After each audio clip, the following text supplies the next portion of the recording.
What's up, guys, everybody? Welcome to the Rescue Michigan live stream. No cold open tonight, but we've got a lot of things to cover. Got a great panel with us tonight.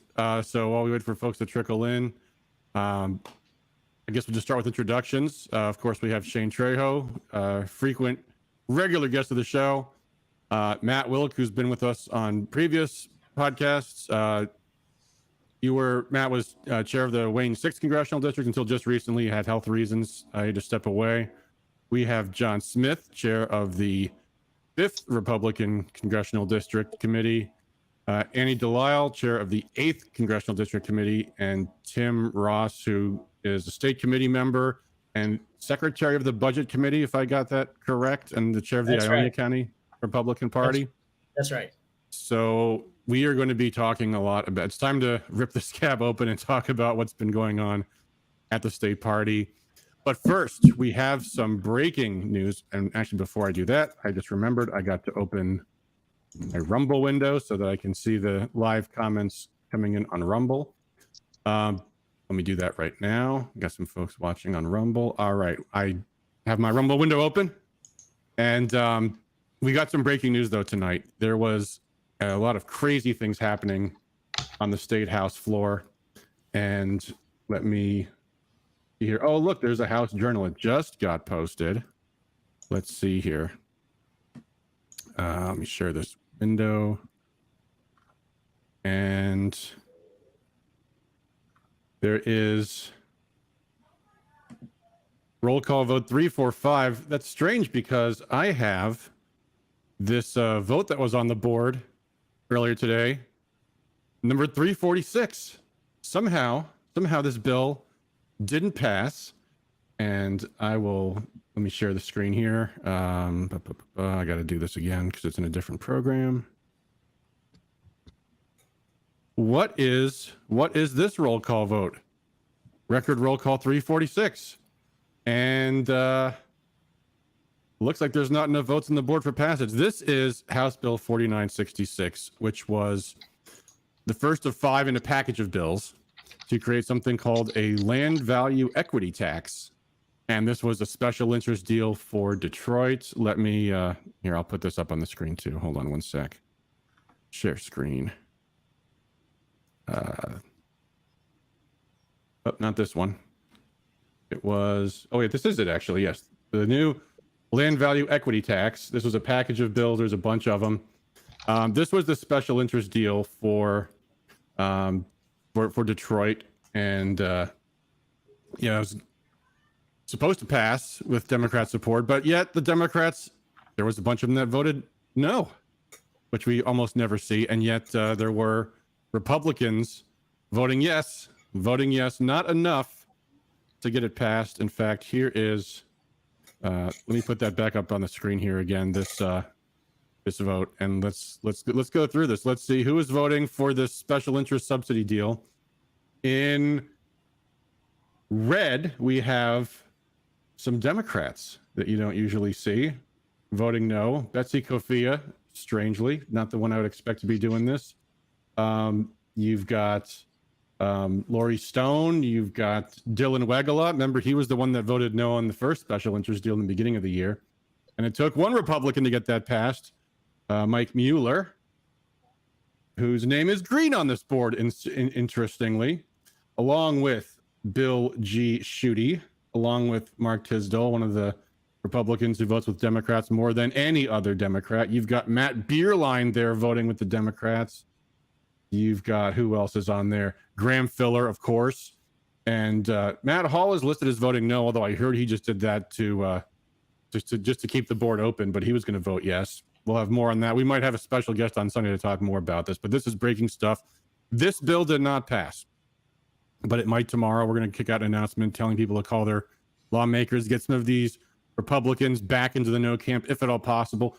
One thing I forgot to note on that board there was Angela Regis's vote was not read, strangely. That board was open for an hour and a half today. So, yeah, this is a hot issue. This is apparently a special interest deal for Mike Duggan, who's reportedly going to be running for governor. And you have Republicans facilitating a Democrat special interest deal. How amazing is that, guys? It's And really, I mean, if you're studying the legislature and how it's both special interests dominate both parties and dictate the agenda, it's really not that amazing. It's business as usual. What's That's what I amazing was is thinking. more Democrats going against this like equity themed tax heist. You would think they would all be in lockstep, but thankfully they're not. Yeah. Well, the Democrats clearly legislation hits small business owners really hard. If there's an imaginary world where you can raise taxes on land, somehow incentivizing people to develop land, it's, anyone with a brain looks at that and says that's not going to work, but he can't change it. The reason why the law is necessary is in the state of Michigan, we have something called the SEV, that's a state equalized valuation. And what it said is localities can't just change the rules about how their property is taxed, because remember, a bunch of that tax dollars goes up to the state for schools. So you can't on your own say, hey, we're going to make these adjustments on how we tax things. It requires state legislation to do so, and to say, we need to change rules for 138 square miles of the state. The rest of it, you can be stuck with what you have. That doesn't make any sense. Yeah. I just talked to Angela today, Adam, about this. She was telling me how she's annoyed with some of these voters, including Schuette. You said that she was in the red, or she was in the green herself. Who, Angela? No, she was in the white. And in fact, that goes to this comment from Nikki. Does that mean Angela voted yes? No, it means she didn't vote yet, is what it means. Oh, okay. I don't think she plans on voting for it. She was telling me how she was annoyed by some of these other people that did vote for it. Yeah. I mean, it means she was holding out possibly for something, is what that typically means. Because, I mean, you can change your vote around. You can flip back and forth, until they close the board. And you never know what you're going to get. But what that typically means is they're trying to hold out for something. Which the amazing thing, because there was a vote earlier this week. John Roth, I guess, voted for this HOV lane restriction bills, and so supposedly Democrats are going to pass something of his. But the thing that they don't seem to understand is the Democrats don't have to follow through with their promises. They can say, "Oh yeah, we'll pass your bill through the House, but the Senate will kill it, or the Senate will amend whatever you wanted out of whatever you're trying to get." The governor doesn't have to sign anything we pass. So these are empty promises they're being given. And that's is this hey Adam, is this one of those things though? I mean, I hear in the Republican Party how Democrats are locked up on everything. Obviously they're not with this. Yeah, I don't know what that is exactly, because Democrats supposedly, I remember in previous terms, there was this minority within both parties that were opposed to corporate welfare subsidies. But when the Democrats did all those corporate welfare deals in the beginning of the year, the only Democrat that voted no was Dylan Wegela, and that was only on one thing. But yeah, I don't know what was going on with Angela on this one. There was something that caught my attention the other day. There was this email I got from this fake organization called the Michigan Searchlight, and this came through in my email. And first thing it says is Angela Rodriguez fights against gun bans at the Lansing Capitol, and then the rest of this is all padding for Matt Hall. Led by Matt Hall, House Republicans vote against pork-laden budget. Matt Hall, House Republicans led by conservative Matt Hall calls for blah blah blah blah blah.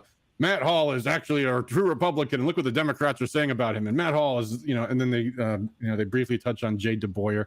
I don't know who this fake organization is with this mailing address of blank. Oh, actually, no, I saw this in the email. It was somewhere in Ottawa County.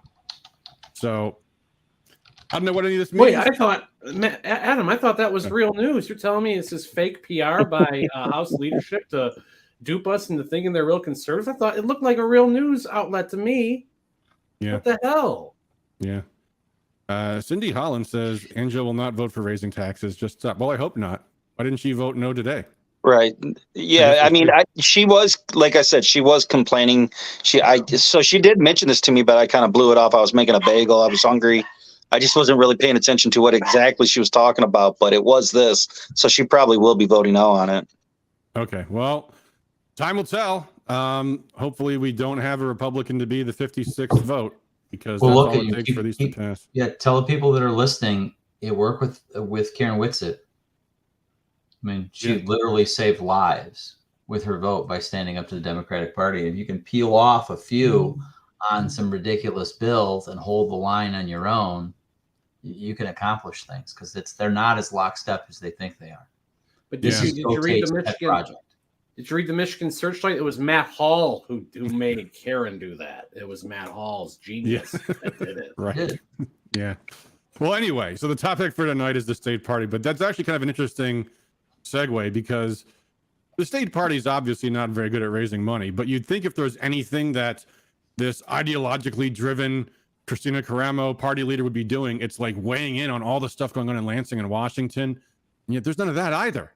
I mean, it's just constantly there is this stream of bizarre statements from Christina, including there was an email that came out this week. I'm gonna have to pull this up so I can read from it, but it's weighing in on what's going on in Kalamazoo, where there was a lawsuit between these people that were, I guess, kicked out of the Kalamazoo GOP, and then the party itself was the defendant, and the judge basically threw the case out and said, "There's none of my business. I don't want to get involved in this. I'm washing my hands of it." And then the state party decided to wade in, which, I mean, the first thing from the outset is, why does the state party have any role in any of this whatsoever?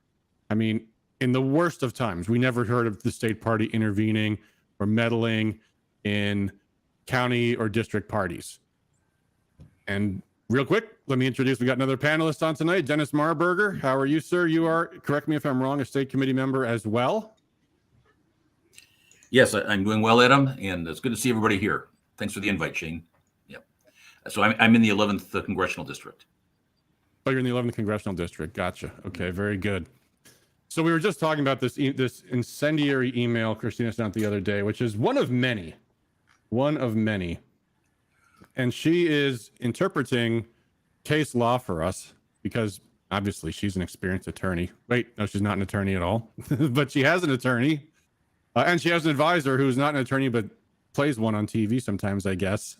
It's Jim Copa's character. So according to Christina, it is a crime. It is a crime for a county chair to remove a precinct delegate, which, I mean, seems a little strange to me, because first of all, precinct delegates are delegates to a county convention, and they are not chosen by the county chair. They're chosen by the credentials committee. Before we get into this, though, we got one more panelist coming on tonight. Hassan Nami from Coalition's vice chair of the state party. How are you doing, sir? Let's see. Hassan, you are muted. I am sorry. How are you guys? We are, Ollie, how we you are doing? doing well. Hey guys, how are you? So before we get, I'm looking for my email here. I'm still trying to find, I've got so many windows open. I hate when this happens. Here we go. Adam, I sent an email out to the entire committee providing what should have been done in very, very basic legal analysis about this issue. And I can lead if you want. Go ahead. Okay. I did find it, but go ahead. Okay. So in the state of Michigan, there was a case back several years ago between having to do with the placement of delegates in the national convention, that the national party directed a certain rule, pushed it down to the state parties, and that conflicted with state law. And the case was called Heitmanis versus Austin.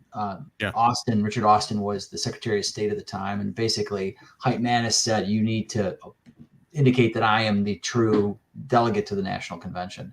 Yeah, the court this was said in 1988. This was in the 1988 presidential cycle, and there was this contest between the Bush delegates and the Pat Robertson delegates. Exactly, and the court said very clearly, to the extent, and this is the important, I'll just boil it down to the important part of the holding, to the extent that state law and party rules conflict, party rules take precedence, because the state can't pass a law telling a party how to pick its members. Okay. Right. So it's been reinforced several times since then. So in the case that you'll be talking about in Kalamazoo, the court reiterated that and said, hey, we don't have, you can't look at state law and say state law can decide what to do or not to do. So the fact that there's a state law that says this is what a party must do, it's clearly under that case, that's not an enforceable provision. That's not constitutional. There's a separate question whether a state party could create that rule or should create that rule. But as of today, there is no rule that prohibits the activity that went on to go on. Now, you guys will talk a lot about whether it's a good idea whether a state party does that or not. That's a different question. And I agree with you. I think that they shouldn't. But do they just rely on this piece of legislation and to say you're committing a crime if you fail to seat a delegate? You are absolutely not. And anybody who practiced law for 5 minutes and looked at the cases knows it. Right. By the way, I'm seeing some comments in the chat on Rumble as well as on Facebook about there being so many men on this panel. Annie, these people are so rude. You don't have a video camera where you are. You're not in a good lighting environment, but this is not an all-man panel. What is wrong with you people? Anyway, yeah, so to your point, Matt, I mean, first off, I mean, there's been a lot of back and forth over this, and I know, like in Kalamazoo, it's been very contentious. But at the end of the day, precinct delegates, there's so much. It's amazing to me how much confusion there is over what exactly precinct delegates are. All they are people that have standing to vote at a county convention. And when you go to county convention, you have a temporary chair, you have temporary rules, you have a credentials committee. They elect a permanent chair, they vote to adopt permanent rules, and they vote whether or not to adopt the credentials committee report. I mean, we saw this at the state convention a few months ago when there was a contest over the seating of the Macomb delegation, the Hillsdale delegation. I'm sure John remembers that very well. There was no state chair that had the authority over that convention. It was the delegates that were assembled at that convention that made the rules, that adopt the credentials committee report. So a county party has no jurisdiction over precinct delegates, period. This whole story is a bunch of nonsense. And yet Christina has injected herself into this for what purpose I can't even imagine. When meanwhile, well, I guess other than maybe to distract from the problems the state party's having with money, but well, I put it this way in what I wrote. I said let's put Kalamazoo aside for a second. If a county party finds out that one of its members is actually a Democrat and is taking everything they say and walking it back to the Democratic Party and sharing it with them, can they remove that person? I'll make a more common example. What if a member, a precinct delegate, is convicted of a crime of assaulting another Republican at a convention? And we're very that's close. a hypothetical. No, Very far-fetched hypothetical. Hypothetically, can the county party remove that person? I think most people will agree yes. Interestingly, I had somebody say this violates our traditions. No, it doesn't. Look at Article 1, Section 5 of the United States Constitution talks about how the House can vote on a vote of 2/3 to expel members. They set their own rules, as does a county party. Now, the question therefore isn't can a precinct delegate be removed? That's obvious. Of course they can. The question is who removes them and why, under what circumstances they can. And when you have that question, you go back to the governing document of the organization, which in this case is the county bylaws. So, and everybody who asks anybody who knows that. So instead of laying that out to everybody and saying, hey, yeah, we don't agree with this, but this is what was happened, and your recourse is the next county convention. We decided to, the people in Lansing decided to inject themselves and deliver completely inaccurate information. Yeah. Hey, can I chime in here, Adam? Yep. Since I got quite a bit of experience with this now. Sure. So I'm not no legal expert, but I could tell you right now, I blocked delegates at a convention last year, right? Not to say I myself, I mean my peeps did, and at that convention, I actually voted abstain to have the convention, and there was a romp convention that happened in the parking lot. By MCL code, it says that it's illegal to block delegates from a convention, right? So that's what they try to use their premise on to badmouth us, if you will. Now, we didn't try to say you're not a delegate. We just said that you're not welcome to the meetings. You're not welcome to our events, that type of thing. There was a credential committee. The ROMP convention and us both submitted. They obviously complained, and that credentials committee said that we were wrong. And when I'm looking at this and woulda, coulda, shouldas, I agree. We were wrong. We should have never blocked those people. But then there's another question is when it comes down to credentialing when you get inside that building. So if I didn't block them, what if we didn't credential them? So I think that's a second question, like a secondary thing. But I don't know, Mr. Welk, you said that, you can stop people from being delegates. I don't know. I mean, I find that a very challenging thing. You had a body of people in a precinct that voted for those people. Right. Now, Right. Yep. Go ahead. So like I think you run into some challenges there, but I mean I agree with you. There has to be some sort of way to pluck the bad apples out. In Kalamazoo, that what you saw was at that time. Well, I mean, leading up into this, I mean, this actually stems back of 50 years of neoconservatism that we all bitch about. But you got new delegates coming in, not knowing that there's already good delegates there, and the majority body of the new delegates did not set their convention up properly, or get there and vote properly, if you will.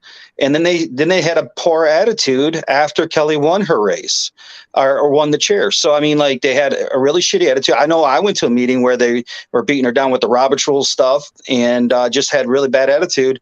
And then they went ahead and really screwed Kalamazoo in their district for their district race. So, I mean, it got to the point where what more do you want? I mean, like, what can people do here or take? They can only take so much. I mean, right. I think both sides of those people are actually good patriots, both sides. I think Kim Harris is a good patriot. I think Sabrina's a great patriot. I even think Ken Byer's a good patriot. But this idea that we're going to sue each other is asinine. I mean, the statutory members that were in that ROMP convention in Hillsdale sued me. They're suing for control of the party. So I do believe that the court should not be involved in here. I do believe that we should have credentialing committee, which would be like the conflict resolution, if you will, committee to look over conventions only. As far as election cycles are fast. I mean, look, we're going to be having a whole new squad coming in next spring. I mean, like, well, what are you going to do? Go ahead, Adam. There's two separate things here. There's the party members and there's the precinct delegates. The precinct delegates are their only thing that they're involved in is conventions. Well, that's not true. That's not true, Adam. That's not true. They pick leadership of the local parties, and they also pick. What's that? At conventions. No, sorry. Not necessarily, Adam. It depends on how the county is organized. So, as you know, I resigned as the chair from the Wayne 6th. It is under the talented and much more attractive hands of Patty P. And she has a conundrum, right? Because the question is, how much do you have those PDs play a role in the governance of your county party? Now, we elected as a body to include them in a lot of things that other people did not, because previously a predecessor organization decided to lock everything down, and their meetings were only 19 people, and they would tell precinct delegates, you could only come when we tell you can come. We didn't want to do that. So we wanted to have a broader audience and a broader role for these people. But the exchange for that broader role is that if you are in these categories, we have the ability to remove you, because we can't operate if we've got a Democrat in our ranks. We can't operate if we've got someone threatening other people in our ranks. If it's limited to in our case, county, the 19, it wouldn't matter. We would just close the meeting, which they did, but we didn't want to do that. So it depends on how you, as your county, which has autonomy, that's what the court said in Kalamazoo, depends on how they view that person. We viewed a precinct delegate as a member of our basic committee, not the executive committee, but the basic committee. And therefore, we reserve the right to remove them if they meet any of these categories. If you're in another county, you say, that's not how we're going to operate. We're going to have a much smaller group, and we're going to be elected by at convention. Sure, It's not mandated you could do that. You could do it any way you want. But it goes back to how is the organization's bylaws set up? Did you follow those? If you did, Well, Matt, is it legal? Those are two different things. Well, Matt, I was going to say, Matt, do you have courts chime in on your bylaws at a county level at that point, or who determines the say so on that? Well, the court in executive Kalamazoo used a term called justicability. It's the ability for the court says, look, this is a political question. We're not going to get involved with this. I mean, here in Wayne, for example, you're going to take this to a Wayne County judge, almost all of whom are Democrats, to decide a Republican issue. No, you're not. So that's number one. But ideally, if you have a functioning, we'll get to this, you have a functioning MIGOP, they get the people in the room and they say, guys, we got to resolve this somehow. I don't care if you flip a coin or whatever you do, but you got to resolve it, and we're going to resolve it in-house. And in order to do that, you have to have the trust that you're going to be doing it right, and you have to have a little bit of moral authority behind it. And the state party did not demonstrate that, because they immediately came and started taking sides on all kinds of different things. And then we'll get into more of the discussion about the rest of the stuff. Yeah, we should talk more about that. But yeah, I mean, to me, what you're saying, Matt, is like the distinction between whether you're in an executive session, closed session, versus just having an open meeting. Sure. I mean, as for what, who's considered a member, to me, I consider every single donor a member of my organization. Our county, I mean, technically, I want every person on my email list to think of themselves as a member. I don't want people thinking like I can't be involved in the party unless I'm a precinct delegate. That's right. Also, I'll take all comers. Adam, I just want to on that really quick. Sure. This is Go ahead, Annie. Important, and I think it also for people who are brand new, and who have who are, my family doesn't know I'm on a podcast right now. Who are brand new and have, maybe they're a brand new precinct delegate, or they're they're just hearing the term precinct delegate. The precinct delegates are essentially party whips. The whole reason that they exist is to take the information from the county party about what's happening locally with policy and with your elected officials, etc. Take that information into the precinct and share that information out, right? So they are a party whip, and yes, they are part of the Republican Party. I think there's a lot of confusion right now, because we're saying, oh, well, there's a difference between membership and a difference between membership and precinct delegates, and we're throwing all these terms around, and people have gotten very confused very quickly. In the Republican Party, membership is not transactional, such as if you have a membership to Costco or a membership to Sam's Club, right? We are all under the big tent of the Republican Party, and we should all be working together. But precinct delegates are your most active people, or should be your most active people, who are out there helping to get Republicans elected, helping to put out the message, share out the message of what the party is doing locally. And that is why they are then tasked with the job of electing that leadership at the county level, at the district level, and at the state level, because they actually know who the leaders in the room are, because they are involved. So I think that we've gotten way off topic with a lot of things in the party with the precinct delegates, and that's part of the reason why we're in the position we're in right now, because precinct delegates have been we've kind of created little fiefdoms of precinct delegates to get our way.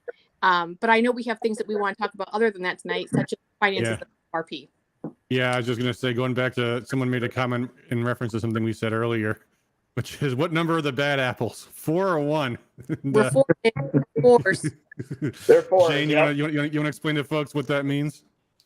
Okay, so yesterday a document leaked, presumably an internal document from the Michigan Republican Party that ranked various members, people who paid attendees to the Mackinac Conference.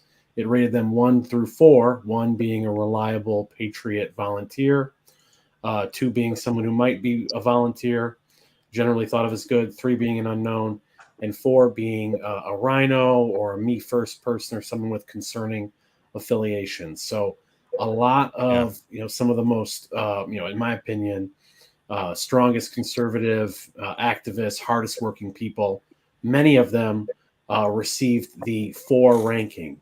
So, and in the past, Dennis can talk about this because we used to do this in Oakland County.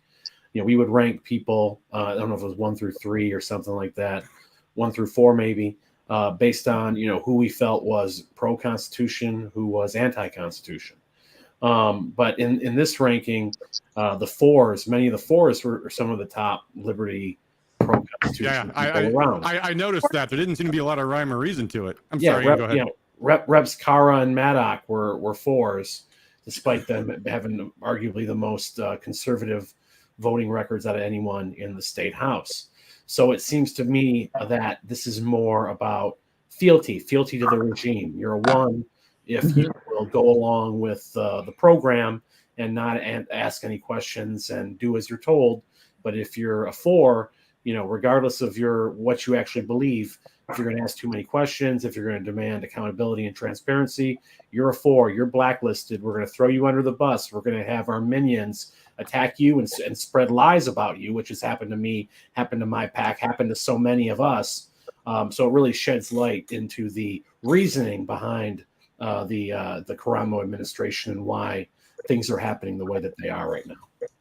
Yeah, I see a lot of comments about who's a 4, and I hesitate to post to put the image up on the screen. Well, first of all, I don't want to because it's got personal information on it. But and I talked to Dan. I didn't go, so I didn't get a number. But I'd be a 4, and same thing. I talked to Dan Bonamy for 2 hours today, and we talked about this quite a bit. He thought it was kind of even a fake document. He didn't want to buy into the idea that his administration was a part of this. It is a goofy thing. I mean, these guys are getting caught almost on everything, and we already sort of knew this with the cult personality thing that we got going on in the party. I mean, that's exactly all we're seeing at this point. It's no secret. We all know it. So it's unfortunate that this came out like that. I think it doesn't do anybody any service. No, I mean, I think there's first of all, there's multiple forces at play here, and obviously there are people that want to harm the Republican Party, period, because they're Democrats. There are people that want to harm Christina Karamo because they're an opposing faction. I mean, that's normal. We saw that when, for example, Laura Cox was attacking Ron Weiser. Those are institutional rivals that you just kind of have. But then there's also people who objectively want the party to succeed. We want Trump to win Michigan, do we not? But you can't look away from all this crazy stuff. I mean, I've got this email that people forwarded me, and it is like miles long of, first of all these CC'd people, and then it's just long email after long reply all, and people are writing dissertations about these, going back and forth on these stupid issues, and nobody's talking about like raising money, building infrastructure. It just doesn't stop. They're not even talking about legislative corruption, like you said earlier. They're not talking about anything that's even remotely relevant. It's I don't even know how to describe it, but it's like punching down. Yeah, like an incredible waste of time for everyone involved. Yeah, I mean, if you want to call out bad Republicans, why don't you start with the politicians? They're the ones who get off scot-free on all this stuff. There's no one's talking about their bad votes, and we take the heat for all shitty politicians, man. Yeah, and I mean, and if you want to say, okay, well, but that's not the state party's role, right? Well, what is the state party's role? Oh, electing Republicans. Well, when do we do that part? It's just mind-boggling. Well, but understand when she was asked that very directly. I think right after the election, and Dennis can or Tim or John can talk about it, and Hassan certainly was there. She said, my primary goal is to set policy for the party. And everyone who's been in who's actually won a campaign or run a campaign looked like, no. Because frankly, what works in all our different communities doesn't work everywhere, right? There's a different message to every person on this panel is going to be receptive to a slightly different message. So certainly the state party isn't the one saying everyone hew to this message. But when you have low-hanging fruit, which you've had, you'd expect to take advantage of it. But she said right away, my job is to set policy and not to raise money. And she said it for a while and then she sort of walked away from it. So Yeah, But the other has thing there too is, been I a mean, coherent ideology from the administration? Has there been a coherent platform? Have there been actual ideas that people could take action on? Has there been any substance behind this kind of, bluster? That sounds like it's out Shane, of the look, pulpit. There's nothing. it's kind of like what happened with Matt Gaetz. What was the game plan for that? I think we're seeing a philosophy change in the Republican Party. Christina's made a lot of mistakes, in my opinion, but we are at this philosophy tipping point. We're seeing it, and we're at rock bottom. I mean, and how do we pick up the pieces and move forward with this? I don't know if Christina's the answer, but also, beating her down, I don't know if that's going to work either. well, I mean, this doesn't stop. I mean, every week it's another thing. This week Every it was day. that she's going to try to impose non-disclosure agreements and $150,000 fines on party officials. I mean, this is insane. And Tim, you were on the budget committee, and Yep. I believe you guys recently had a meeting. So can you talk about this NDA? We have the text of it, so we can pull it up. But I want to talk a little bit about what's going on with the budget committee, and Sure. from your perspective, and everything that's going on with finances. Yeah, let me start with that NDA. I'll start first of all by saying that we were successful in tabling it indefinitely at the budget committee level, but the content of that NDA basically exactly as Adam was suggesting, it was a 5-year prohibition, and on anything, any idea, any concept, basically any thought that came out of a committee meeting, anyone in that meeting would be bound by that confidentiality agreement for a minimum of 2 years after the actual meeting. But the entire NDA would continue for a 5-year period. Beyond that, it also bound you to non-disclosure for anyone that you were affiliated with. So almost anyone, if somehow information was leaked from your committee and it was found out that you were somehow affiliated or associated with that person, whether you had anything to do with the leak or not, if you were somehow affiliated in a professional way or any other way, then you could be liable for that $150,000 fine. And so those are the significant concerns that I had, was that I can't control what somebody else says, but if I'm found by whoever, I don't know, it didn't, I assume it would be the counsel for the state party who would determine if I was affiliated with someone who may have leaked something. So yeah, we were fortunate in that, we were able to get that thing tabled indefinitely, and hopefully, other, if it's presented to other committees, they'll be able to do the same thing. Yeah, I don't know if you want me to talk about some of the financial concerns that we've had. Let's pull up some of the stories. I know we have the the Detroit news stories. Let's pull those up and let's see. Before we obviously we don't want to take the word of the Detroit news, as gospel, but at the same time, these allegations are worth considering, and whether they can be refuted or substantiated, we should definitely look into that. Mm-hmm. There's been several stories already in the Detroit news talking about potential campaign finance violations, illegal behavior, mismanagement, lack of funds, cronyism, all these different allegations. So let's pull those up. And you look like you wanted to say something first. Yeah, before we get into that, I think it's very important to note here, and this is a perfect segue between what Tim just said and everything you're bringing up, Shane, that's in the Detroit news right now. Most of us on this call and most of us listening in, anybody who's been in the corporate world, there's a time and a place to sign an NDA. The problem is not that members of the Michigan Republican Party State Committee oppose NDAs in general. It's in a particular sense here that there is an opposition to the NDA because of all the things that Shane just read out, all the problems that we're having. If our house was in order, I don't think that the members of the budget committee would be worried about signing an NDA. and former previous members of the state committee for years and signed NDAs. It's not because the House was the problem is in complete disarray. Individuals do not want to. I don't know if I'm having a bad signal or if it's on Ann. You were kind of breaking up there. Was it just me? No, I was breaking up. It might on be my end, signal. too. Okay. It might also be StreamYard too. I got a message a moment ago saying I was having problems streaming to Rumble. Rumble's, yeah, people on Rumble said they lost the stream. So bummer. Dennis? We'll just have to re-upload it. So these things happen. Dennis, go ahead. Yes, I'd like to. I think Ian made an excellent point, and I would augment it with the observations that Tim had, but some specific aspects of this NDA that was being proposed. I don't think anybody would vote for something like that. We all understand the concern to have confidentiality on certain things, but something like that, I mean, no, that's insane, and it'd be self-destructive to sign it. And as Tim was pointing out, you got no control of what somebody else does, and it was onerous and self-defeating.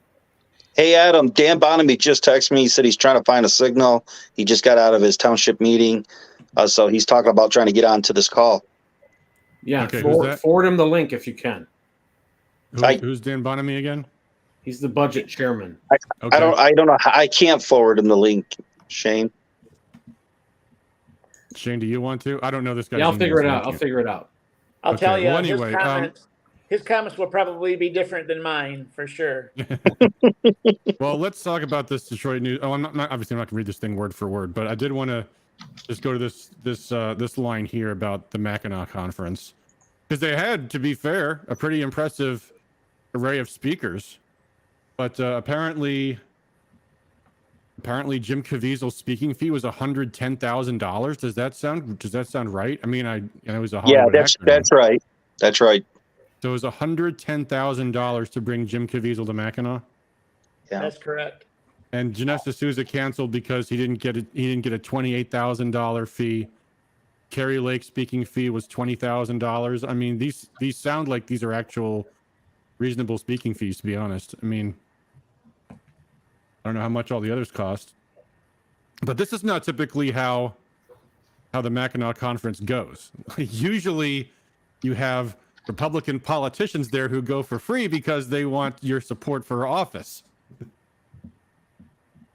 So we were told in budget committee that a gracious individual, well, our general counsel told us that a gracious individual loaned the party the money for Jim Caviezel.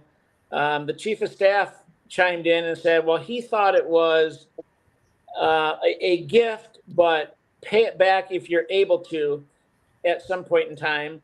And we're on the other end screaming, hey, do we have something in writing? How can you guys be in disagreement?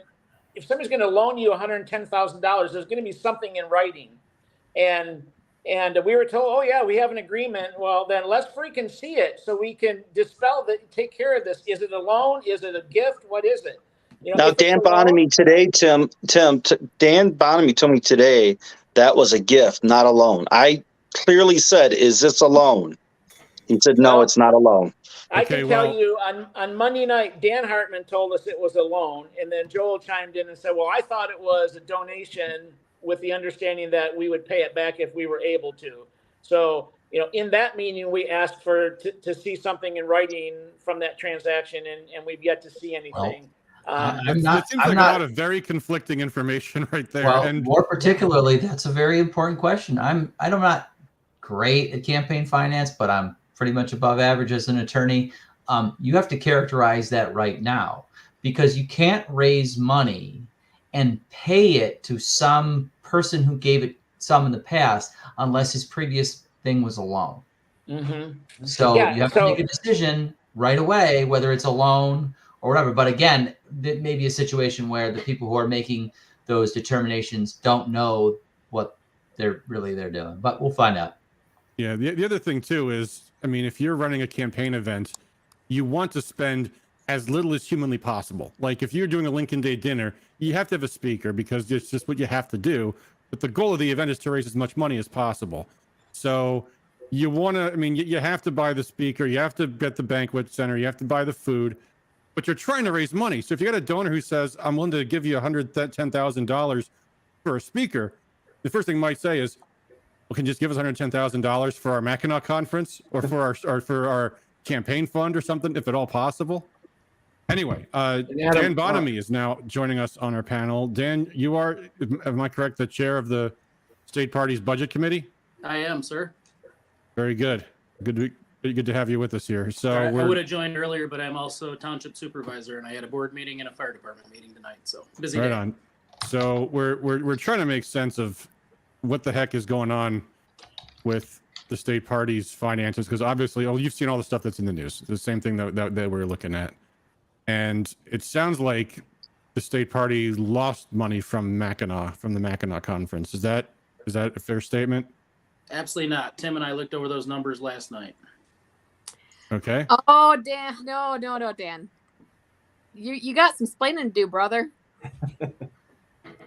In what way? Well, I mean, the numbers that have come that are coming out, it just doesn't make. How do we make a profit? How did we make a profit? Well, we made more money and brought more money in than what we spent. That's pretty simple. Okay, well, I'm trying to understand where you're coming at on this. I'm let me ask a couple questions. Numbers. I'm not going to disclose numbers on things, but Tim and I both looked at the budget from that and what came through on that last night. Okay, Dan, let me ask this question. Let me ask a couple questions. Okay. Is there a current outstanding obligation to the Grand Hotel for failing to meet the food and beverage or room minimums? No, there is not. So we don't owe any money to them. Is there current outstanding obligations to any of our speakers who are yet to be paid? They have been budgeted and the checks are being cut. They were already taken out of our profit and loss statements last night before we looked at them. Okay, thank you for sharing that with us. So we Hey, were Adam, told, we were talking about Jim right before Dan came on. Can we go back to that conversation about the loan? Are you asking me? Yeah, I mean, because we were talking about that, and and Dan, I talked to Dan today, and Dan, do you want to clear with what that loan thing, or that the rumor is, or whatever this is? What is the loan thing? Because Tim mentioned that Dan Hartman said it was a loan. I am trying to understand that myself right now. I was told it was not, but I've not seen anything to tell me otherwise. You and I talked today, John, on that. Certain things come through your admin account. Certain people want to pay for things and they don't want their name put to them. Some people want to donate to political things. Some people want to put their name on an event or different things. I can't say why somebody will donate what way they do. Some will, some won't. So Tim, you said that Dan. What was the quote from Dan? So Dan Hartman in our budget committee meeting, Dan Hartman said it was a loan, and then Joel Studebaker chimed in and said, "Well, I was under the impression that it was a donation, but that if we were able to pay it back, then we would pay it back." And so, I mean, there's a big difference of opinion right there. And so, one of our budget committee members asked, "Well, is there anything in writing to show one way or the other?" And this gets to the heart of the problem, in my estimation. We were told that there was something in writing, but we weren't able to see it, or we haven't seen it yet.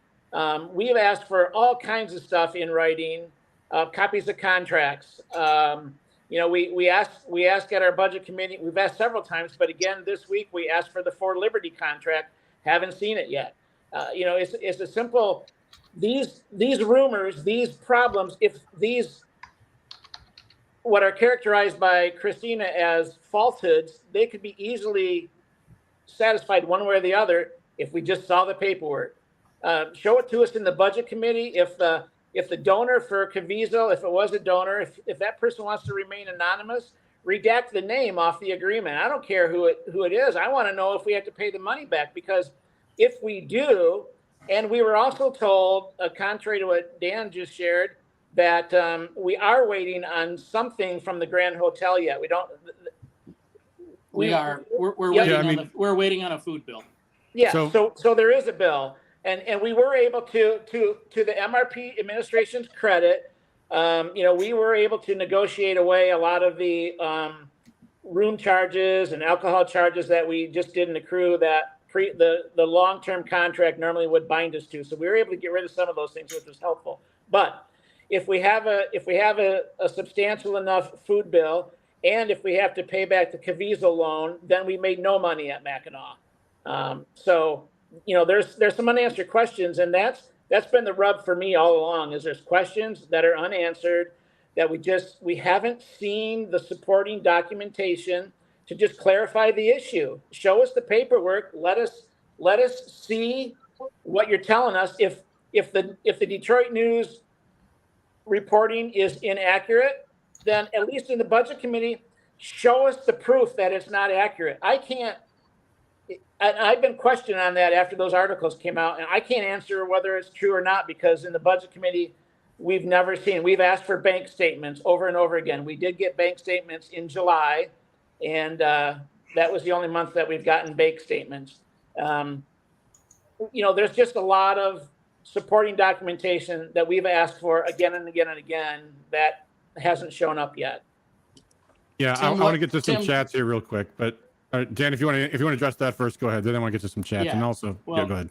we did have a 3-hour meeting last night, and we asked every member when they left if there was anything they needed.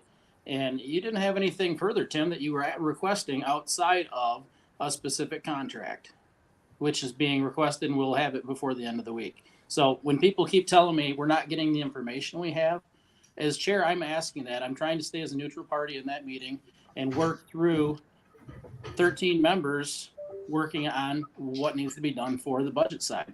And I also we asked that question last night, and Tim, you left that meeting telling me you had everything answered except for a contract. And the list of questions that I sent you, that, you know, we'll wait for those answers as well.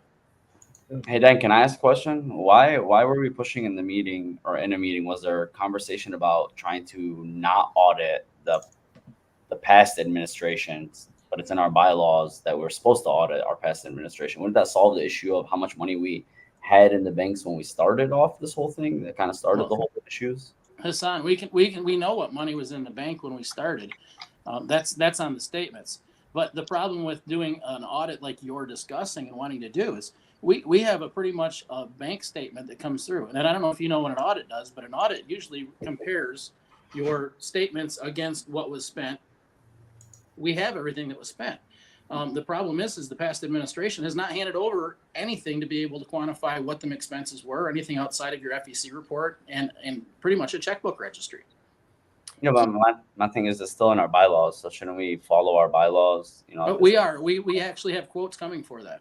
Okay. But it can't be a full-fledged, like as a township supervisor, we have our books audited every other year. We have it done every year sometimes, depending on if there's issues and we want to look at them. But that is the scope of an audit is not a full-fledged. I mean, if you're talking about did Weiser spend money in an inappropriate way, we're not going to know that. We're just going to know that the books balance against this or that. No, I agree there. I'm just saying, you know, we're very strict on, hey, the bylaws say 1, 2, 3, the bylaws say 1, 2, 3, but then when it comes to certain things, we don't want to follow the bylaws anymore. It's just that's not a true statement. We've actually, I've been on interviews with audit firms. We have done that, and we are working on that. The question is, what did the Weiser administration do at this point? I think the question is, we're 10 months or 9 months into this administration. What is this administration doing to raise money and to move the ball down the field for 2024 in the Republican Party? That's the question. How is this administration raising money and spending money? And when that's addressed, I think a lot of the questions on state committee are just going to kind of like fall on the line. I agree, Ann, in a way with that. I mean, the biggest thing is, I mean, John and I have talked quite a bit on things. The events committee and the finance committee. I mean, we have a finance committee that hasn't brought in a dime. There's a committee that's supposed to be out there working to bring money. They have not brought a dime in. I mean, it's not all left. It's not all left on Christina's shoulders to go out and fundraise for the whole organization. We all need to band together. No, but that is what state chairs typically are. How much money has been brought into the organization other than Mackinac? Do we have that number or no? I do, and you actually had that in your email as a vice chair, but I'm not disclosing that out here. My email is actually locked out due to server issues. I've called a couple times, haven't gotten that resolved from the administration. But all right. I want to get to some chats now, and then we can continue.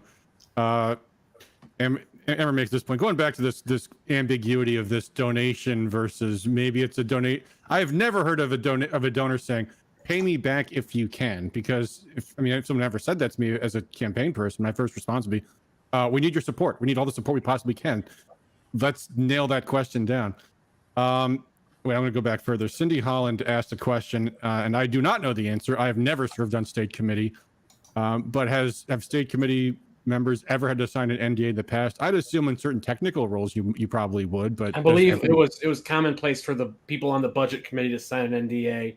I remember I went in with Alana Mangiapane to like hand out candy to people, and like they stopped business for the budget because they didn't want anyone to hear what was going on while we gave out candy, kicked us out, then restarted. So there's always been a certain level of secrecy with the budget committee for obvious reasons. Sure. But I'm not sure about any other committee. Well, and Shane, this big thing blown up about an NDA. First of all, Christina has never asked us to have an NDA.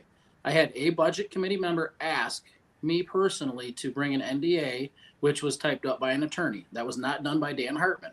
That was sent out only to the budget committee and the vice chairs.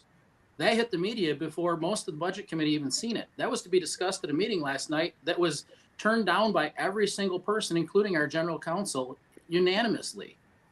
So, this is hitting the media. Who gave counsel the terms to draft? I am an attorney. When I draft something on behalf of a client, they have to tell me what the terms and conditions are. Who gave this attorney the terms and conditions of this document? The request was to give us something to work from, and that we would send it back can I finish, Matt?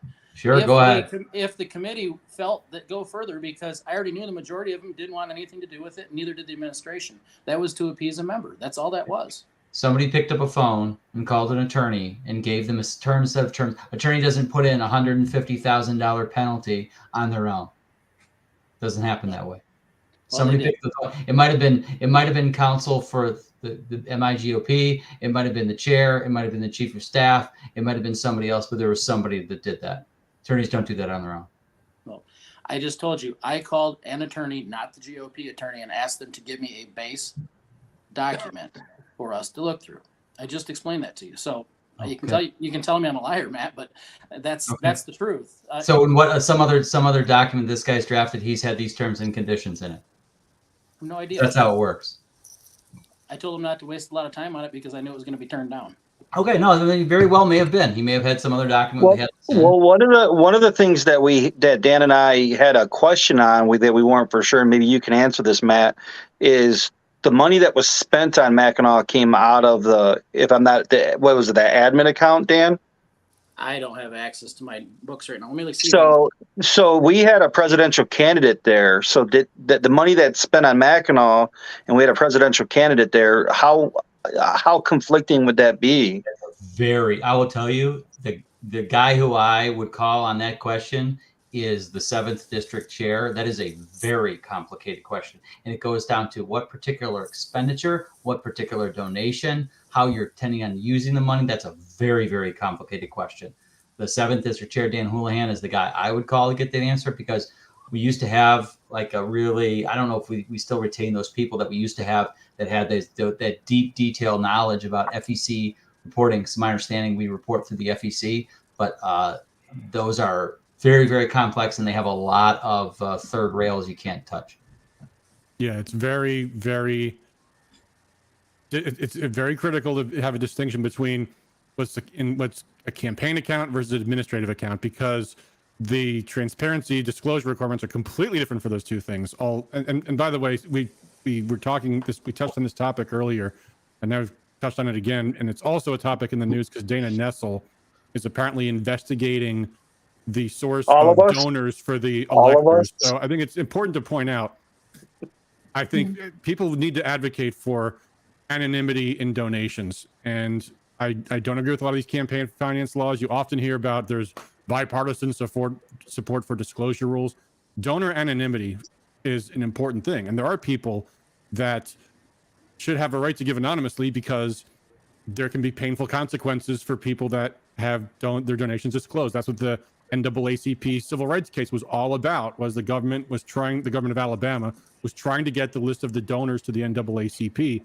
and they correctly, the Supreme Court recognized there's a civil liberties issue that you can intimidate donors. And of course, today the target's Republican donors because they don't want Democrats trying to cancel people who donate to Republicans.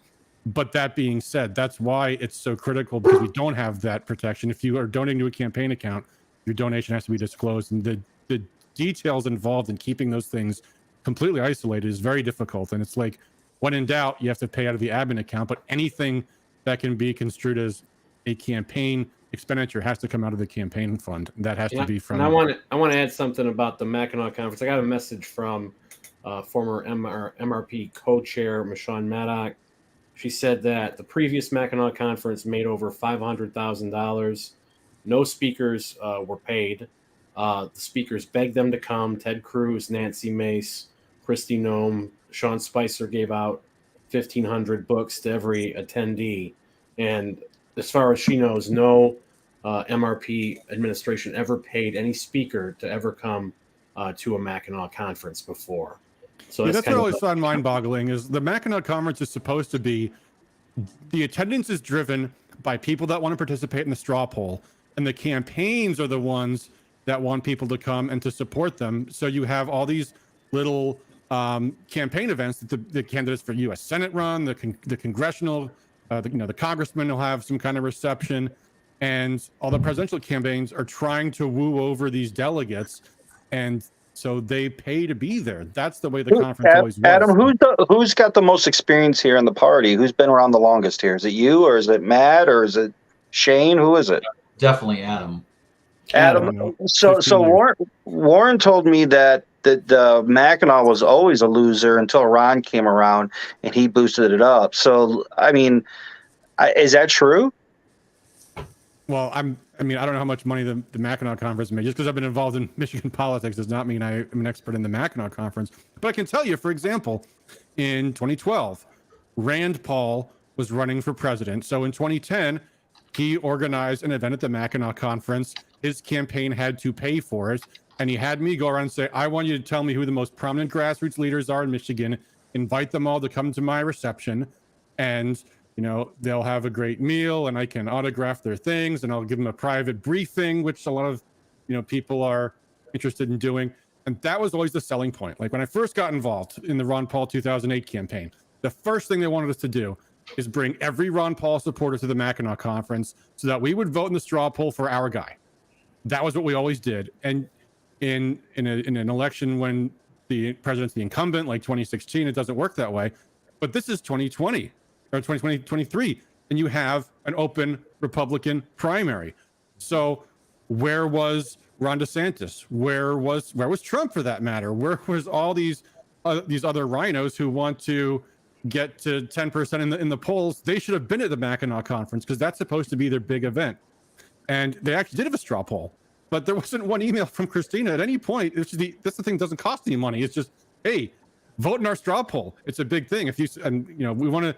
And you would think you'd want every Trump supporter say, I want Trump to get 80% in that straw poll. So I'm going to send my people to the Mackinac Conference. And the Trump campaign wants to win that straw poll because it's newsworthy. Well, isn't it apparent, Adam, that this is amateur hour? I mean, like, this is, like, we obviously don't have a strong organization or a strong administration that knows what they're doing. Even from a grassroots perspective, as district chairs, we all are falling short, I would believe. Or a lot of us are. Ann's not, but a lot of us are. I mean, isn't this just we're working from bottom up? I mean, at the end of the day, I mean, if Mackinac, assuming that we're not losing money, I'm not for sure. And I'm being an advocate here, trying to work both sides of the argument here, because I don't like the beat down. But at the end of the day, was it a big failure? I can tell you this, John. I Saturday night on Mackinac Island, and I was really looking forward to going. This was my first year, and I met up with some friends who had been over the course of many years. This is probably the 4th, 5th, maybe 6th conference, and it was Saturday night. I sat around the dinner table at a restaurant down there. A couple of you guys were at that table, and there was no one downtown. There was no one. There was no Yeah, waiting to it was get to pretty a bleak. restaurant. There were no parties. The last party that day ended, I think, at 5 p.m. And we walked down to the Pink Pony. I was told that typically there's standing room, everybody's shoulder to shoulder. There were maybe 40 or 50 people in the Pink Pony. They were just regular tourists. A friend of mine called the Bicycle Inn on his way down. Now, 2 years ago, I tried to get on the island to go to the conference. I could not get lodging anywhere, so I ended up not being able to go to the conference. My friend and I booked at the Bicycle Inn 2 or 3 days before. We switched our accommodations. And then my friend, on his way to Mackinac on Saturday afternoon, called Bicycle Inn, and they gave him a 2-room suite at 50% off because they just wanted to sell the room. So, Wow. I mean, the lack of attendance is not just something that people are making up. It is a reality, and it's not because of other tourists were there. It's because the Republicans were not there. No, Well, I mean, we conferences gotta I've always like. gone to, you've got to, unless I you're was going to gonna pay a say, lot of Adam, money, a lot of people stay off the island just to be we able got a to- lack of we got a just lack of participation across the whole state. It's not just our party. We got a lack of participation just in general society. We got a lack of donations just in general society as well.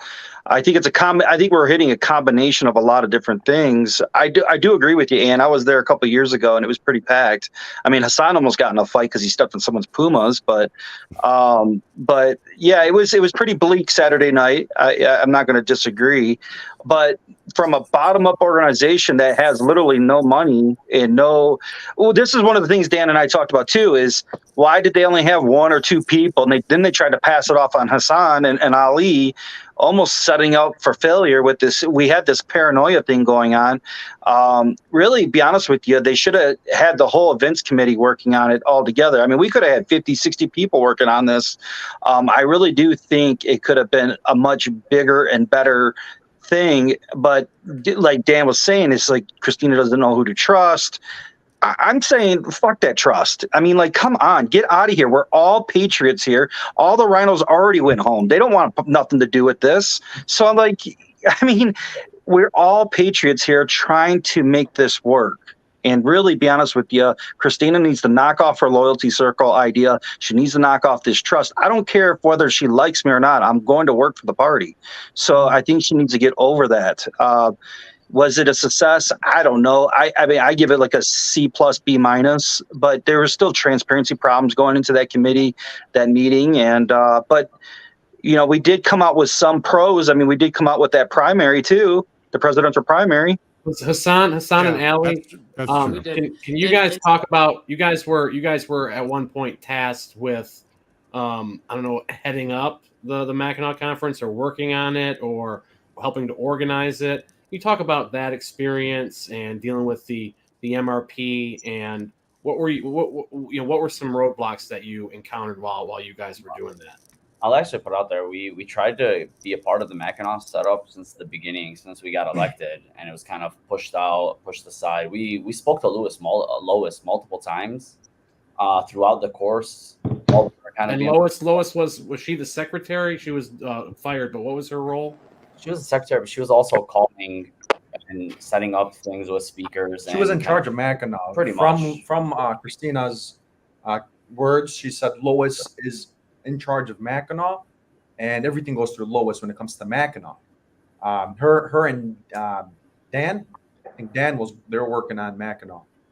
So and I'll tell you, from a budget committee standpoint and from my personal, I live not far from Mackinac. I reached out to Lois multiple times and couldn't get a call back. So I don't know. I can't speak to Dan, what she was doing or wasn't doing there, but you know, the organization of that definitely had some faults right from the get-go. I'll interject there, Dan, and from Lois's all our conversations together, the first time it was Christina did not want us involved. Flat out told her not to give us any information, not to have us involved.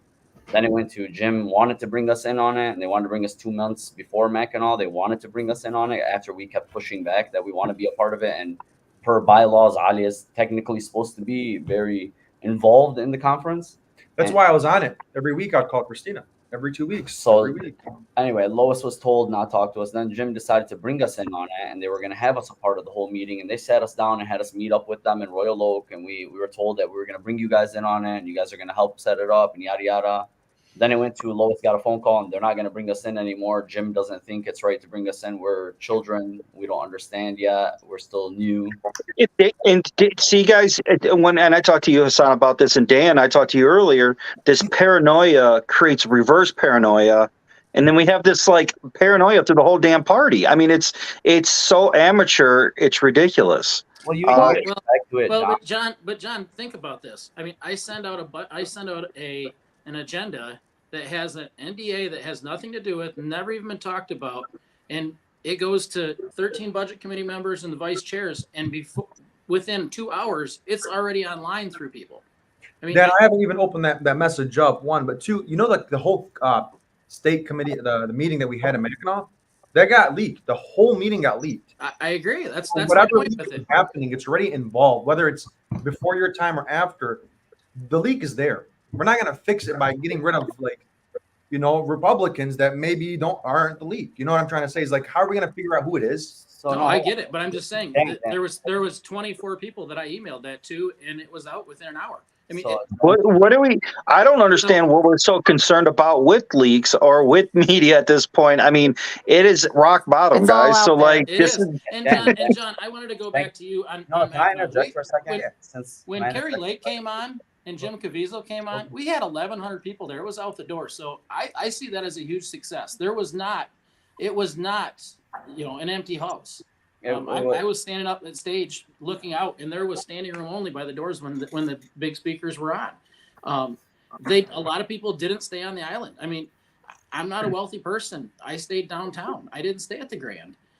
In the past, we are now grassroots. How many times in the past has the grassroots showed up and booed the chair off stage and taken over the party? Essentially, that happened in the past 2 years, and now we have grassroots. We don't have a billionaire running it that's going to finance things. Dan. We also don't got a good game plan either. Oh, So I'm before not we saying worry we ab- do, but I'm saying before we worry I about think it was a internal very issues, successful event. About people leaking information, we have to build trust within the organization before we worry about what happens outside the organization. Well, no, I'm also gonna jump in, Dan, because when you were throwing the leak comments out there, you got to remember the vice chairs were elected, so we are privy whether Christina likes it or not. The people voted for us just like they voted for her, so she doesn't really get a say to push us all aside the way she wants because she has this trust issue. Genuinely speaking, we had people that wanted to host a concert at Mackinac. We spoke to presidential candidates that wanted to come out. We brought all that information to Jim and to Christina and got pushed away that they didn't want that they wanted this conference to be different. Yeah. So from the beginning, it was we weren't setting it up right, and they didn't want it to go the way that we've had it, and we weren't focused on politicians coming. And Let me add something if I could.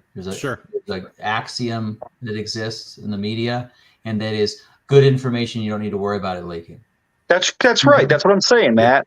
Correct. If you had 1,100 people at the conference and you made $1 million and everything worked perfectly, it wouldn't be a news story, because the first thing that would happen is information would be leaked, and then a good PR person would reply, "That's not true. We made $500,000,000," as Shane alluded to.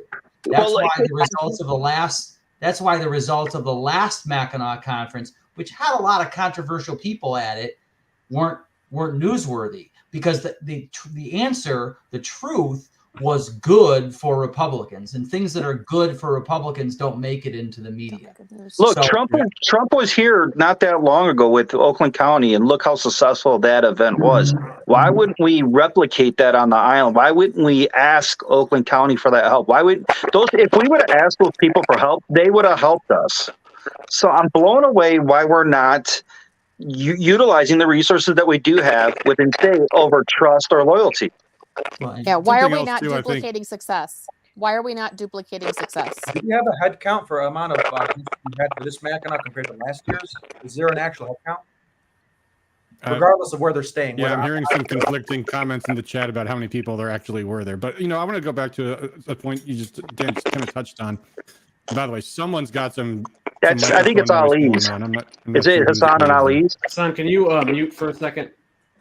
Okay. Thanks. Yeah, there was just some background static coming in. You can just unmute yourself whenever you got to talk. But, you know, I'm still hearing something. But anyway, I've said for a long time that the state party is a welfare office for lazy consultants. So I don't want to say too many kind things about past administrations. We know tons of money gets wasted and all the rest of that.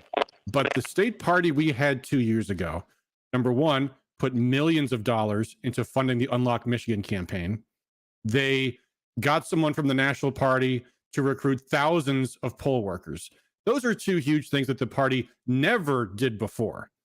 And yet, Ron Weiser, who funded a lot of that, was blamed for things he didn't do. There was, he was called the guy who was recruiting all the rhinos, but that was the HRCC and the SRCC. Okay, maybe the problem is me. No, it's Tim. It is Tim. Okay, if you guys say so. I don't know how to tell. Whatever is, the problem's gone away now. Ron Weiser was almost booed off that stage at that last convention, and that was when I knew we were going to lose in 2022. I could just see millions of dollars of his generosity being gone because of the way that he was treated at that convention. And this is what the delegates of that state convention asked for when they voted for Christina. And I think people need to recognize that you need to have a conservative, sure, but you need someone who knows how to do the job. And Christina had no experience raising millions of dollars, no experience in any kind of qualification to be a state chair. I mean, that's just the way it is. And at the end of the day, I want to have a strong conservative as a chair, sure, but you also need someone that knows how to do the job. And this is not something you can just. Yeah, Mindy says she was in way over her head. Yeah, I mean, that's the thing. I used to say, I would say when we're talking about, when people run for office and they can't fund their campaigns. Well, gee, if I had $1 million, I could run for governor, but I would never run for state chair because the job fundamentally is raising tons of money from yourself and other rich people that you know personally, and knowing lots and lots of business owners. And there is a political class that has donated money to the GOP that no longer is doing it. And if there's a result, they're donating to the very people that were actually involved in pushing out the grassroots 2 years ago, which was not Ron Weiser. It was the HRCC. It was the SRCC. And guess what? That's where all the money is going now, instead of going to the Michigan GOP. And if there's a philosophy change, Adam. Oh, go ahead. Sorry. But the thing is how many people controlled the money and who donated? I mean, you know just as well as I do. You had less than 24 people donated 90 to 95% of the money. They controlled where it went, and they picked who they wanted essentially to back. I mean, Christina's campaign got, what was it, $5,000 from state party? I mean, they didn't back the grassroots candidates in 22 at all. They spent millions of dollars. If we're gonna play by that, organizing to get it. Go ahead, Hassan. Sorry. If we're gonna play by the grassroots movement, well, Christina's still playing the tactics wrong. I'm gonna say that too. I'm gonna say the same thing I've said since the beginning: is we have the most diverse group of leadership of any Republican party of any state in U.S. history. That's small dollar donations across the nation. That's our state leading the nation against the fight on the progressive left. But Christina decides to drop the ball all the time on moving any of the messaging right. We're a grassroots-driven kind of organization now, right? Shouldn't we have to advertise for the middle class and not the 12 people that have been donating 95% of the money, but everyone else? Shouldn't we try and? Well, I'll take it one further, because I had a function at my house where I had Ryan Kelly, Christina, Matt DePerno. I've had everyone. Okay. And I can tell you there are a group of donors who would not be considered high dollar, but they're good check writers. And if they think you can win, their politics align very much more closely with the grassroots than other. And they don't think we can win. And that's why they're putting their checkbooks in their pockets. I listened to one who stroked checks for, I think, 5 different campaigns in our areas. Good, solid check writer, small business owner. He's very conservative, and they think there's no chance. And this guy said, I'm not going to fund the state party unless I think they can win, and I don't think they can win listening to them. Check it out, Dan. We're coming up with the solution. We're coming up with the problem solution here. Is it messaging or is it just all amateur at this point? Well, and that's Go what I ahead, said. That's what I said at State Party on Mackinac Island, right? I told Christine, I said, the reason why the donors are not giving, it's not because of this inter-party fighting right now. It's because the donors are not buying the product. Investors do not invest in products that have a high risk, no return on investment, and the company is rumored to be going bankrupt. They will not put money into that. And right now, that is the product that the Michigan Republican Party is selling. And so until we can turn that around and we can win back the confidence of our donors, small and large donors, we will not be receiving donations. Well, I'll take another step after that, and is not only the product, but the benefits itself. That's why organizations there's a benefit involved. If I was an investor writing checks, what is the benefit of this of organization like Christina's going to have to get out of this loyalty circle, Dan. She's going to have to get out of that loyalty circle and trust the people, whether she doesn't trust them or not, and just lean on us. Because if not, we're already at, I told you the number at 54. You know, it's only going to get worse for her. It doesn't get better. It doesn't get better for any of us. We're all losing. Is it possible to make this less insular, more inclusive among the different factions of the grassroots? I know there's a lot of people who do want to get together, want to salvage this, and don't want it to be a complete train wreck. But is there a way that we can unite and make the administration less insular and try to lean in? Is that even possible at this point? Yeah. I mean, it's got to be honest. It's got to be honest communication. I mean, I don't see what it starts with is humility. Okay. Yeah. It starts with humility. I'm looking at this group right here. I got 9 people on the screen, and I can tell you, I'm looking at 9 different subsets of people that I would reach. I would never reach out to the Muslim community in our state, many of whom want to shift to the right, without picking the phone and calling Hassan Ali. Never. Yeah. Okay. But we have got to have some humility. Trust the force. We have to have some humility that we don't know what we're doing, and we need to reach out to the people that do so. You've already heard this on this call a lot. Why can't it be? Why can't it be from the top down? Yeah, I mean, here's the thing. This trust the force comment that Randy made. One of the 4s on that list was our county former chairman, treasurer, been in the party for years and years and years, hard worker, and he gets a 4. I don't know what he said or did to get that ranking, but fundamentally, why was there any kind of numeric ranking of the Mackinac Wahlberg in the first place? For what purpose? I mean, this is the kind of this is amateur because that was insane. Interfering in county parties' business is insane, and every week it's some new type of insanity. And the problem is Christina is in her head. She can't admit it.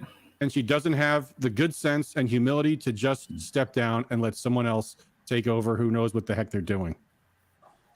Well, that's what I was wondering with Dan. I was asking Dan, would there be some sort of hybrid situation? Because I was talking to Scott Greenlee the other day about this too, is we're going to have a PR. We got a PR nightmare no matter which direction we go in. Even if we are upset with Christina and we did get to the 75% marker, which we all know is going to be a very big challenge. And then what's the next step? We got to elect someone. So whether it be Vance or whether it be Scott Greenlee or whoever else names in the mix, that's going to be a challenge in its own right as well. And then we got a PR nightmare afterwards because precinct delegates are going to come with the pitchforks. So no matter what we do, we have a PR problem. We have to address this PR problem. If I was Scott Greenlee and Christina came to me, I would say, okay, first rule is you are going to shut up. Second rule is you're going to do every single thing I say and absolutely nothing else. I mean, and that's not going to happen. It's not going to happen. Dennis, the grassroots supporters of the party are not going to back Greenlee. They showed that already there, and so to me, there's no sense in even going down that road. I mean, Christina took it by 11%, and I still think she's close to that. When we talk with delegates, I talk with delegates every day. I think a lot of delegates have buyer's remorse. Well, some may, some may not. But my point with this is I know personally that we had millions of dollars coming in just a few weeks ago. And through all this other stuff that's coming out, they're going to pull out because it's the inter-party problems. It's the stuff that people are barking at. We had groups from outside of our state looking at a big number of them, and I was party of that to know what was happening. And as soon as this intermingling before Mackinac and the blow up from within the party, those people are pulling their money back. They're sitting there going, when the grassroots get their stuff together and are going to be running candidates and working right forward, we're going to back this party. But anytime the grassroots takes over, I mean, look at Arizona right now. I just read an article the other day. Arizona's in the same boat as Michigan is with their grassroots takeover. I mean, that's what happens when you kick the money people out and you don't have a certain 1, 2, or 3 people making all the decisions. I mean, Republicans are the most diverse people there are out there, as far as our party goes. And we want to include more to that party. But how do we get to that point without feuding and we get a mission towards that? I don't see anything that's going to change with leadership until the people start including everybody, and maybe more people will join instead of that closed door approach you guys have. You said there's some. So I have a question. Dennis, let's hear from you. Okay, thanks. Well, actually, I've got I guess a couple of them here now that Dan was mentioning about millions of dollars coming in potentially from out-of-state groups and that sort of thing. And then I'm looking at our party right now, nationally. And when there's a crisis, unfortunately, the Republicans, the most high-profile Republicans, go off in what I would consider to be a very bad direction, one that is not friendly towards either constitutional government or reducing the size and scope of government or protecting the rights and freedoms and lives and liberties of people in this country. And they ramp up the spending, and this is all the big namers. And occasionally somebody comes along that goes in against that. And if they're sincere, they're destroyed, or there's an attempt to destroy that person, as we know from some of our previous campaigns, Adam. But having said that, sometimes there's somebody at the local level that seems to really have a good handle on how to unite and get. And so I'm thinking of somebody from Dearborn who's not on this call, and I'm hoping she's still involved in this, and that's Rolla Mackey. I think had done some excellent work there, and she's one person. There are others, but she's one person that I think helped to provide a reason, not just that we're going to look Republicans, but why we're going to look Republicans and how we can make the sale of this idea to groups that maybe traditionally haven't been Republican voters. And I think that's critically important, as critical as this idea that we have to agree on, is that we need to get the grassroots and people working together and get competency in the state chair position, one way or another, and through the administration. But I think also we need to have a clear delineation or a clear articulation of why people should be wanting to have the Republican candidates winning. We can see from the standpoint of the Democrats that they're awful. So everybody understands that part, but trying to then make the point that people ought to be joining us and working with us, I think is more difficult, and it's been made more difficult just in the last few days, and then it's compounded by these problems we have that we're discussing here with our state party. And we certainly got to be able to raise money and be able to work together in a collegial fashion. So that's why this the other half of this thing that we're talking about, which is what was discussed earlier, I believe is so critically important. But I'll say I thought the conference was a good conference just as an attendee. But then behind the scenes, as you look at the money, the numbers, and that sort of thing, you say, well, it fell short of what we've done previously. But I thought it was a good conference, and there was a lot about it that my wife and I liked, and I think other people we talked to who went through, who are grassroots people, liked as well. I think the island is beautiful. Yeah, I agree. Yeah, I just want to chime in a little bit here. I kind of want to get back to what Shane and John were saying. You know, I think if we're going to move this party forward with current leadership, it takes one simple act, and that's for Christina just to say, hey guys, I made some mistakes. I did some things in ways that I shouldn't have done. I'm asking for your forgiveness. You know, let's kind of go back to the starting point here, and we're all going to work together. We're going to be as transparent as we can, you know, within reason. And obviously, we don't want to reveal our game plan or anything. But you know, a lot of people that I've talked to have said all along, and these are a lot of people that are now being characterized as the ones that are, you know, being all anti-Christina and everything, but they're not. Myself and a lot of others have said all along, hey, we want Christina to succeed, because if she succeeds, if she can, that means the party succeeds. If she could step back and have a little bit of humility and just say, hey, I made some mistakes. I trusted the wrong people to make some decisions. I think that a lot more of the grassroots would get on board. And like Ann said, I don't want to support an organization that I don't think is going to be able to get the job done, or that maybe is not even going to be there and get us to the finish line. And if she can just say, hey, we made some mistakes, let's start over, let's do this together.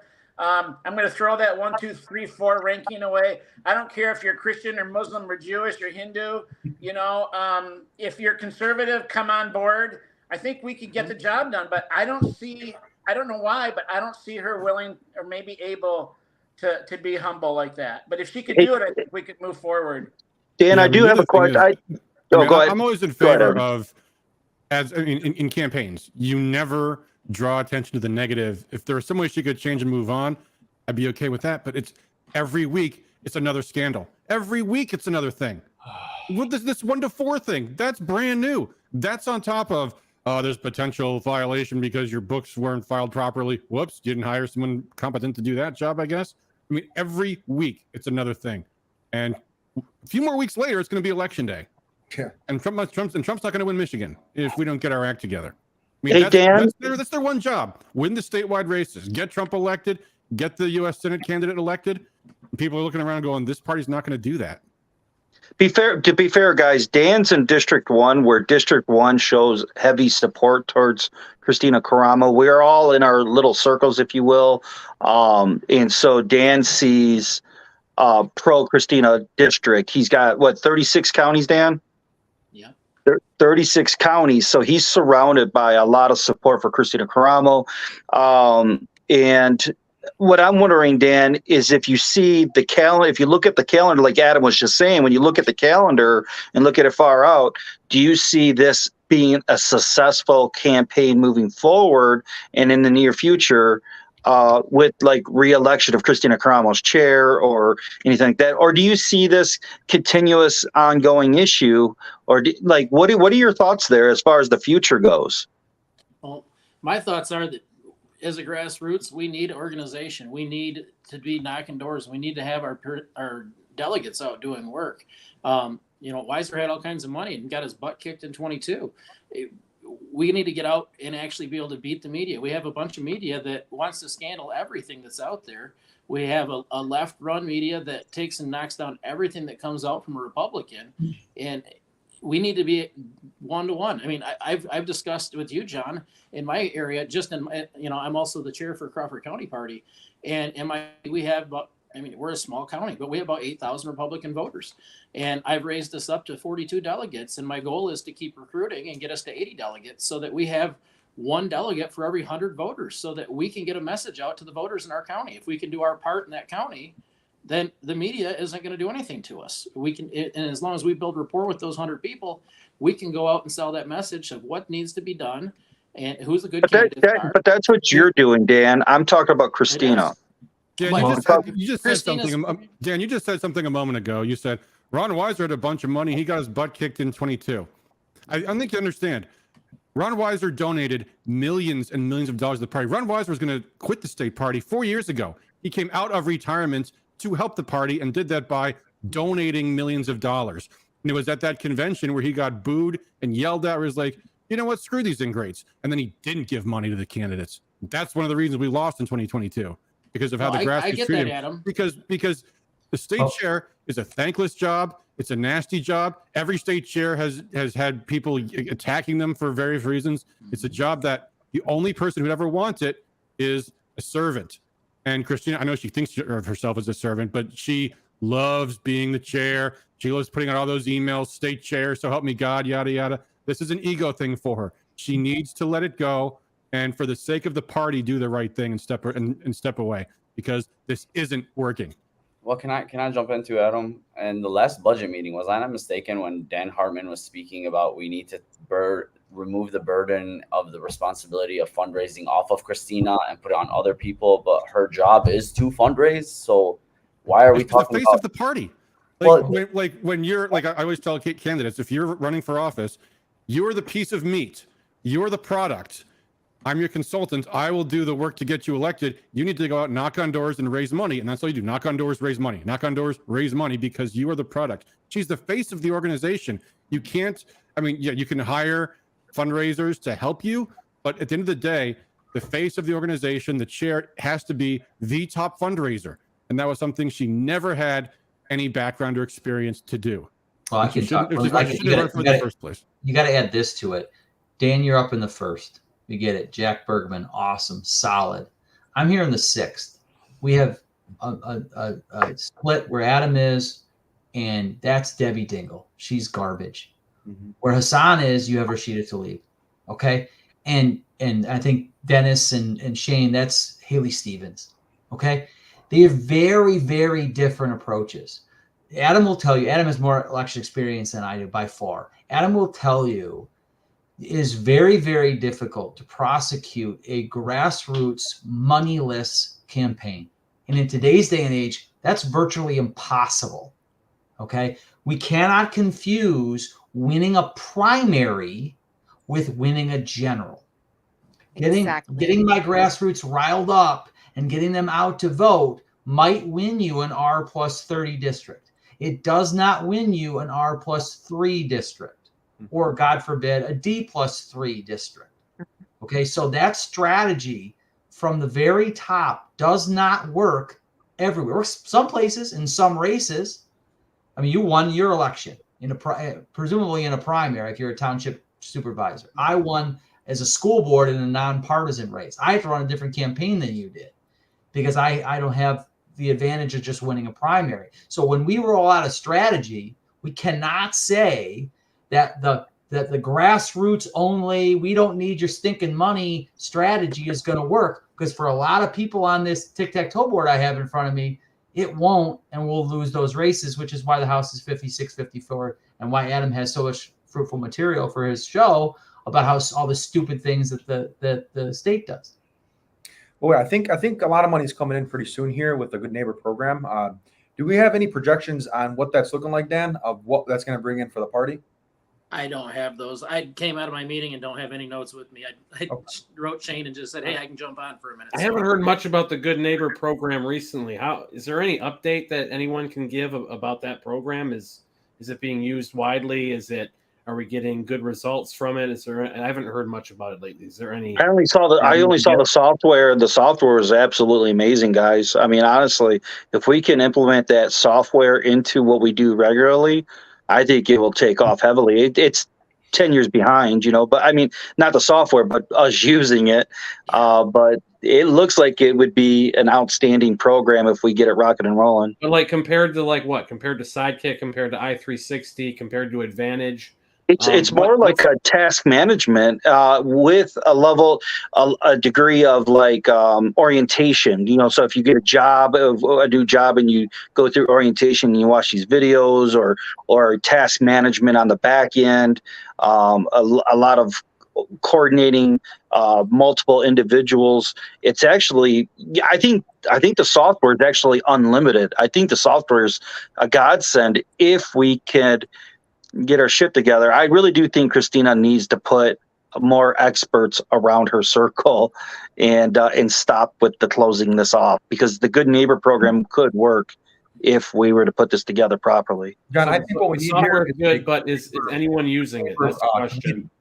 Is anyone using this software right now, and will they end up using it? Because if no matter how great the software is, if it's not getting out there, if it's not catching on, if it's not being promoted correctly, it's going to be not effective for us. Well, and I can tell you in Crawford County, I have about a third of my delegates are going through the process. Just started about a week and a half, 2 weeks ago. They've organized and they are going through the software. They're getting trained on it currently, and there is a process of going through that. So I see that happen in our county. I can't speak for across the state because that's not my lane. Yeah, I say, all right, guys, let's do a few final thoughts here, and let's call it streams. We've been going for a very long time, and I think we've covered a lot of topics already. I'm trying to put a few more chats up on the screen. I don't know how many more topics we can cover tonight. I know there's more, Shane, that you wanted to cover, and maybe we'll do a follow-up next I mean, week look or at something them, like but, that. but look at them. This is how far behind we are. We're ending this conversation, and look at us. We're all like grim. I mean, like, Yeah.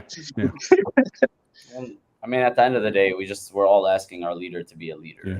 and not focus on But I want to say something to Dan specifically. Props for showing up, pal. I've sat in that seat where I'm the only one pushing back on something. That's not easy. And props for showing up and going in front of a hostile audience. I have no problem. I appreciate the opportunity to come on. Our opinions are opinions, and we all have a right to them. Appreciate that, Dan. Anyone else want to share any final thoughts before we call it a stream? Otherwise, perhaps we'll happy to take more comments maybe on Sunday stream, although who knows, I'm sure we'll have more news to cover on Sunday as well. But all right, guys. Well, thank you all so much for joining me. This has been very informative, and I think the chat really appreciated it too. I will fix the issue on Rumble and upload this to Rumble as well. And thank you guys all for joining us. We will be back at our regular time every Sunday at 9, almost every Sunday. And sometimes we make up streams during the week.